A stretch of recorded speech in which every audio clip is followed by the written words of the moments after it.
Welcome to another EverSky Developer Diary.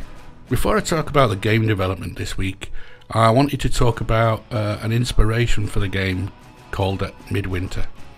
Midwinter is a game produced by Maelstrom Games in 1989, and I recently decided to go and download it and try it on using DOSBox. If you go to the DOSBox website, you can get this front end called Defend Reloaded, and I highly recommend getting that to look at old PC games just to sort of try them out. Anyway, you can download Midwinter and have a play with it, and as you can see in the background, I'm struggling to make it work. But the theme of Midwinter was that you were an agent on a large expansive island, and you're basically trying to survive and help others survive and sabotage the plans of an evil enemy. And that's a really interesting sort of thing for me, because it allowed you to roleplay in a way that most modern games just simply don't. And I want EverSky to be that kind of role-playing thing, where you actually feel like it's you in the world, and there's no central designer trying to decide exactly what you do in the world. You get to choose your own role, and you get to choose your own path and your own story because of that. So Midwinter was an interesting inspiration. But it is a little bit bleak, and I thought that that's not really the direction I want EverSky to go in. So in other development, the sort of major part of this week has been spent on the crafting system. So crafting is going to be quite an important part of the game, because you have to be able to construct and deconstruct objects, and the crafting interface is one of the easier ways to do that.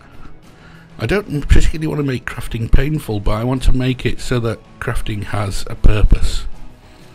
So one of the themes of the game is really about recycling and salvaging and changing things from construction to deconstruction and back again.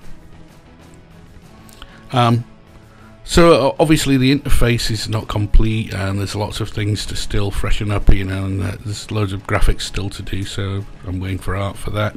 But you can see that the crafting system works, and you know, once the basics work, we can start experimenting on new ideas for things like the quality of crafted items and those kind of things.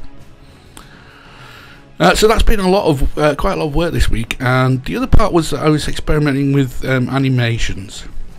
And animations, I just wanted to sort of experiment with what the exporter did in terms of what I could play with in the code and how those kind of things worked. So I tried initially with this kind of green box thing that you see here, and it kind of worked. So I decided to experiment with things like scaling objects, and as you can see, the sort of well, I wouldn't call them trees, but they're wiggly trees. You can see that scaling objects will work. Animations of that style certainly seems to work okay, and obviously there's a number of different things I still need to work on in that system, but that kind of that's been an interesting experiment, at least this week. So the final part of this week's work is really just working on some more environment work, really working on trying to get a feel for a new style of environment. So the sort of floating island thing's going to be reasonably okay.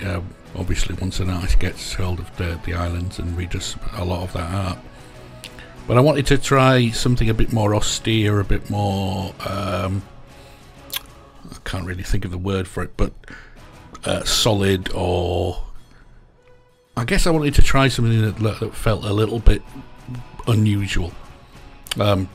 So I've just been playing with some experiments in that sense, just trying to get a feel for a new environment. You can see there's some more or less useful programmer art here to try and inform that. So that's kind of where I've been working on for most of this week.